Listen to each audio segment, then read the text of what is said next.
deuxième produit, donc c'est un américain. Il faut savoir que nous, Samsung, sur le marché de l'américain, on est leader incontestable, aussi bien en volume qu'en valeur, avec plus de 45, même entre 45 et 50% de part de marché. Donc là, je vous présente le dernier qui n'est pas encore sorti, parce qu'il sort que cet été. C'est un nouveau design par rapport à un de nos hit lists, par rapport à la meilleure vente du marché, qui est un modèle qui se situe aux alentours de 1 600 €. Alors, rapidement, vous avez un nouvel écran avec des LED blancs, un nouveau distributeur d'eau, donc tout ça c'est un nouveau design. Vous allez retrouver toujours les must avec le home bar. À quoi ça sert un home bar? Tout simplement, à peu près 7 fois sur 10, vous ouvrez votre frigo pour aller chercher de l'eau. Là, vous posez votre verre, vous attrapez votre bouteille, vous vous servez et vous refermez. Ça évite de faire entrer de l'air froid.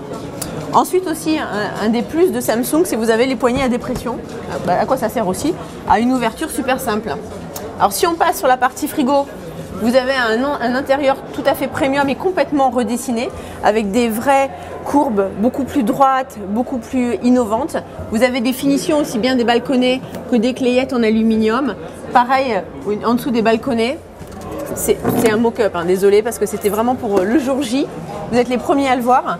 Vous avez aussi donc là l'accès au home bar. Vous pouvez aussi récupérer les bouteilles comme ça. Vous avez plein de compartiments fruits et légumes avec pareil compartiment à humidité contrôlée. Et celui-ci, l'avantage, c'est que vous en faites ce que vous voulez. C'est un frigo dans le frigo. Donc si vous voulez par exemple conserver de la viande ou du poisson, vous allez sélectionner ici le mode 0 degré. Ça va permettre de régler ce compartiment entre 0 et 1, idéal pour la viande et le poisson. Si vous voulez vous en servir pour les fruits et les légumes, vous le mettez sur le mode exprès et ça va vous permettre de conserver les fruits et légumes à peu près aux alentours de 5 degrés et du coup de garder une meilleure conservation. Bon, et puis il y a d'autres modes comme rafraîchissement rapide. Par exemple, vous avez des amis qui viennent avec une bonne bouteille de champagne, vous la mettez à l'intérieur, et quelques instants après, votre bouteille est prête. Alors si on passe sur la partie congélateur, donc vous avez aussi, on va retrouver les mêmes finitions avec l'alu au niveau des clayettes et des balconnets. Et on va avoir un éclairage LED. Et comme vous pouvez le voir, on a la fabrique de glace qui est dans la porte. À quoi ça sert? Tout simplement à gagner toute cette partie-là en plus.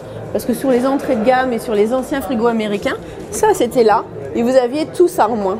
Et c'est ce qu'on reprochait à l'américain, c'est justement d'avoir une partie congélateur qui était trop petite.